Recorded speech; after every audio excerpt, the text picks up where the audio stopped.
Hello and welcome to EduNova's practical session on Ohm's law. Our goal in this experiment is to determine the resistance per unit length of this wire. Now, how do we do that? We will use the fact that this wire is an ohmic conductor. Ohmic conductors are those conductors which obey Ohm's law. Ohm's law states that the potential difference across an ohmic conductor is directly proportional to the current flowing through it, provided its physical dimensions and the temperature are kept constant. The aim of this experiment is to determine the resistance per centimeter of a given wire by plotting a graph of potential difference versus current.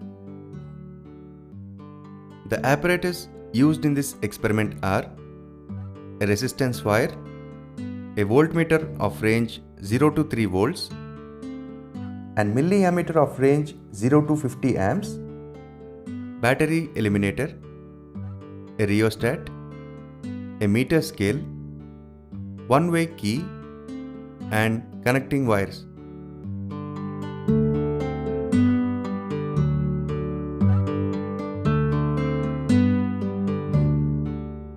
A voltmeter is a device used for measuring electric potential difference between any two points in a circuit. It consists of two terminals, positive and negative. It is connected in parallel with the branch of a circuit whose potential difference is to be measured. A voltmeter consists of a needle that swings to a point at numbers on a scale when a measurable voltage is passed through it. For accurate measurements, the voltmeter must have a very large resistance so that when it is connected in parallel in a circuit, it should not divert much current from the parallel branch. Moreover, it should also have a very small current carrying capacity so that it may not withdraw much current from the parallel branch of the circuit. A battery eliminator is a device that provides an alternate source of power normally powered by batteries. In simple words, it is a rectifier which converts high AC voltage into low desired DC voltage. The battery eliminator operates through the use of power conversion and can alter voltages up or down. It is also used to convert alternating current to direct current. It allows us to conduct experiments through a variety of direct voltages while avoiding the decreased characteristic of dry cell. Usually, a battery eliminator consists of an on-off switch to switch on or switch off the supply, and a light indicator which, when glows, indicates that the device is on. It has two terminals to get connected to the circuit. The red terminal acts as the positive terminal and the black terminal acts as the negative terminal. It also consists of a rotatory switch to get the desired output. If the switch is on 2 volts, then the output will be 2 volts. If you rotate the rotatory switch to 6 volts, then the output will be 6 volts. In this manner, you can select the desired output. The main advantage of the battery eliminator is that the current can be drawn at desired voltages and it doesn't need any charging. This is all about the battery eliminator.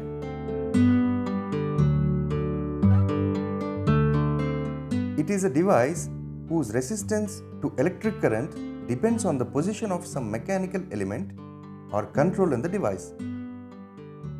In simple words, a rheostat is nothing but a variable resistance. It consists of a coil of wire with a terminal at one end and a sliding contact that moves along the coil. The wounded wire is made up of a Constantan alloy or Eureka. Since its resistivity is high and temperature coefficient of resistance is quite small, electric current enters and leaves the resistance element through the contacts.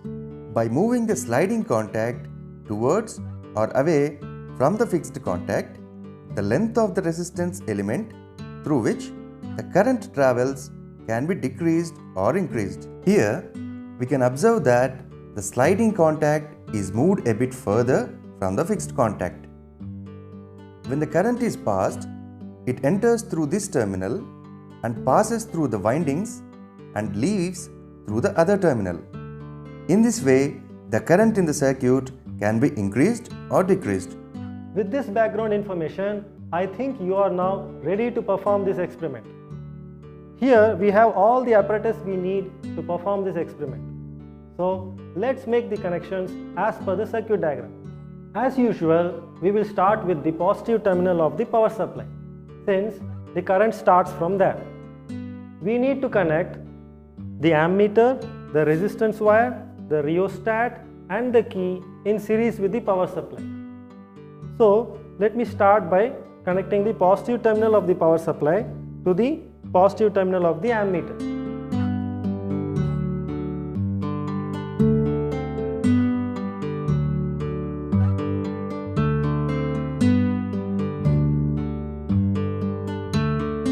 Next, I will connect the negative terminal of the ammeter to one end of the resistance wire. By doing this end of the resistance wire will become the higher potential point, because the current is going to enter this resistance wire from here.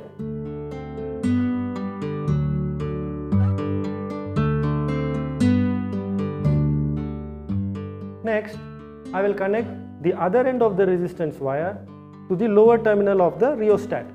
By doing that, this end of the resistance wire will become the lower potential point, since the current leaves the resistance wire from this end.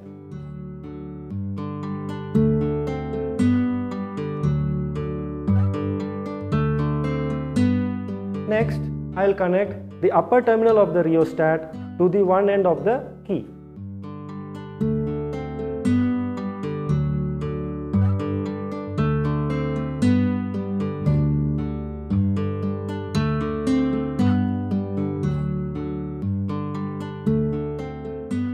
Finally, I will connect the other end of the key to the negative terminal of the power supply.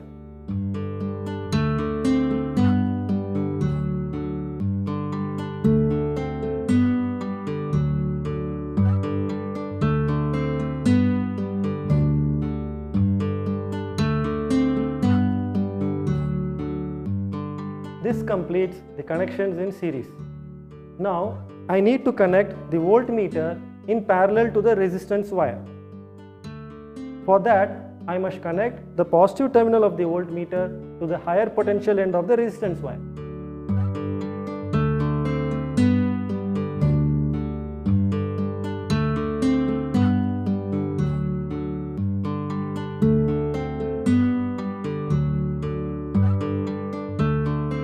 Finally, I need to connect the negative terminal of the voltmeter to the lower potential end of the resistance wire.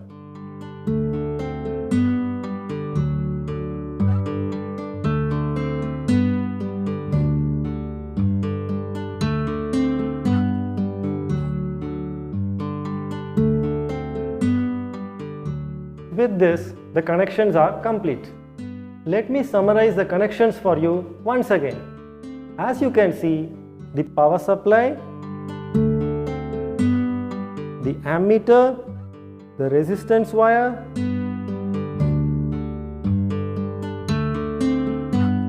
the rheostat and the plug key are all connected in series. The voltmeter is connected in parallel across the resistance wire so that we can measure the potential difference across it.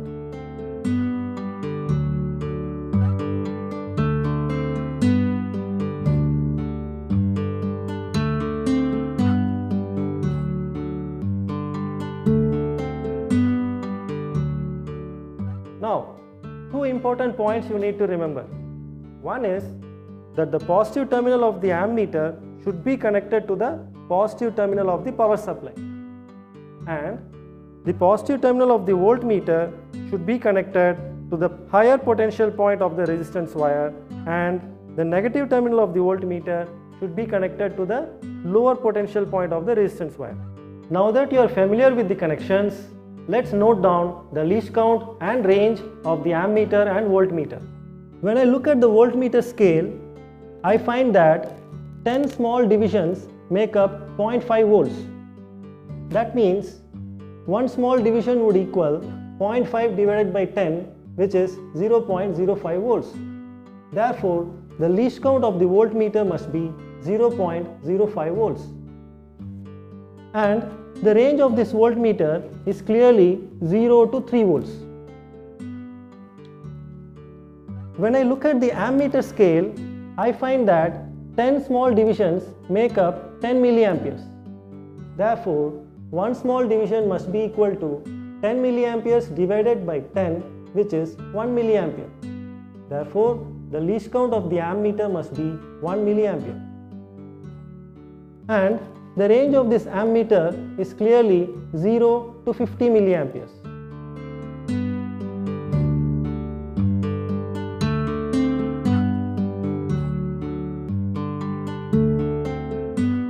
Now let's check for the zero error of the voltmeter and the ammeter. With the power supply switched off, when I look at the voltmeter scale, I find that instead of showing 0 volts, it is showing 0.1 volts. Therefore, the zero error of the voltmeter is 0.1 volts, and we need to get rid of this. So, I will make use of the screwdriver to remove this zero error. What I do is, I will use it to turn this screw in the voltmeter scale so that the needle of the voltmeter coincides with the zero division. So now, the zero error of this voltmeter has been eliminated. When I check the ammeter scale, I find that it is already showing zero divisions. Therefore, this ammeter does not have any zero error. In case your ammeter has a zero error, you now know how to eliminate it by using a screwdriver. Now that we have noted the least count and range of the ammeter and voltmeter and also eliminated their zero errors, let's take our first measurement. Let's switch on the power supply and insert the plug key. Make the resistance of the rheostat maximum by sliding the contact towards the upper terminal of the rheostat.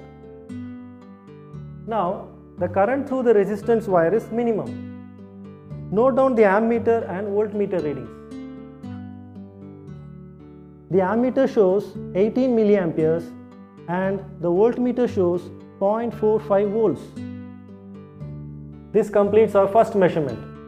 Immediately remove the plug from the key so that the resistance wire will get a chance to cool down before our next measurement. To take the next measurement, all you need to do is decrease the resistance in the rheostat by sliding the contact towards the lower terminal. If you now insert the plug in the key, you can find that there is a new measurement in the ammeter and the voltmeter. Note this down. So you can repeat 3 more times the same procedure by sliding the contact to 3 different positions. Tabulate all your measurements in the observation table and ensure that you utilize the full range of the ammeter and the voltmeter.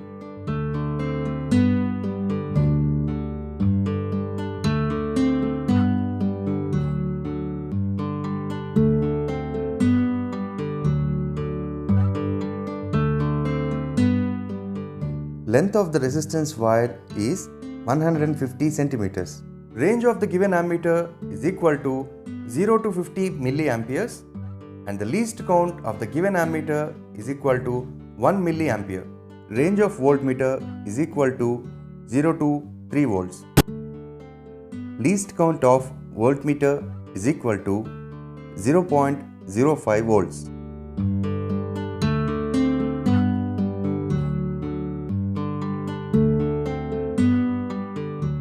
Ammeter reading I in amperes.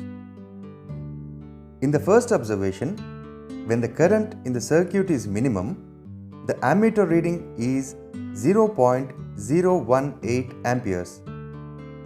The corresponding voltmeter reading is 0.45 volts. Therefore, R is equal to V by I in ohms. The that is equal to 0.45 divided by 0.018, which is 25 ohms. Similarly, when the current in the circuit is gradually increased, the corresponding ammeter and the voltmeter readings are as follows.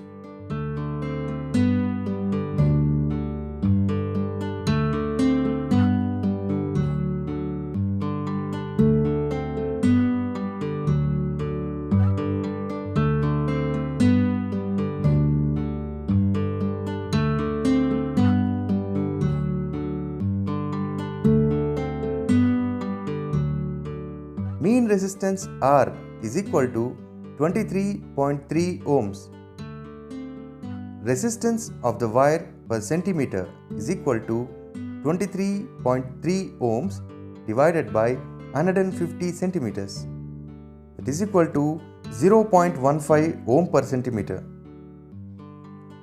Now that we have 5 sets of values for the potential difference across the resistance wire and the current through it, let's draw the graph of potential difference versus current.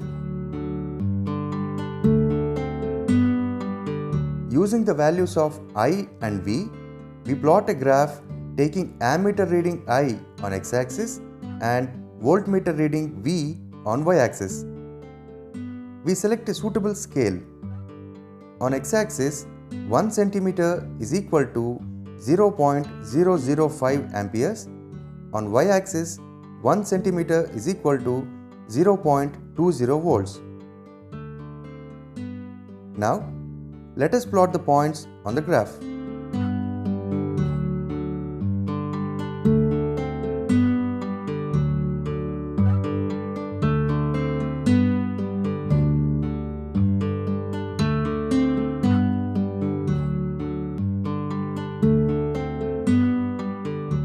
Now, join all the points. Then, extend the line to meet the origin. The graph comes to be a straight line as shown here. From this graph, we calculate the resistance of the wire. Draw a triangle along the slope of the formed straight line and name the triangle as A, B and C as shown here. Let us say angle ACB is equal to theta.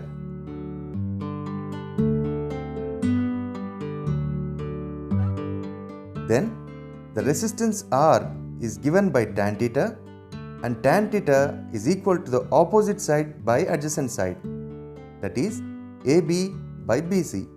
The value of AB is 0.69 minus 0.29, that is 0.40 volts. The value of BC is 0.0285 minus 0.0120, that is 0.0165. Therefore, R is equal to 24.24 ohms. Let us assume we take B on x-axis and I on y-axis. The resistance R is equal to cot theta. That is, cot theta is equal to BC divided by AB. Therefore, R is equal to BC by AB.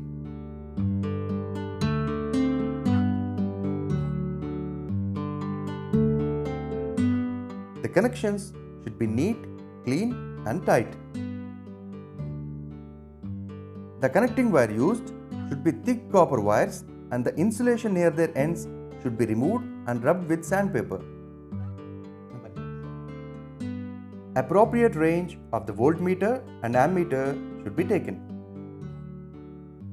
If there is any zero error in the voltmeter or the ammeter, it should be corrected with the help of a screwdriver.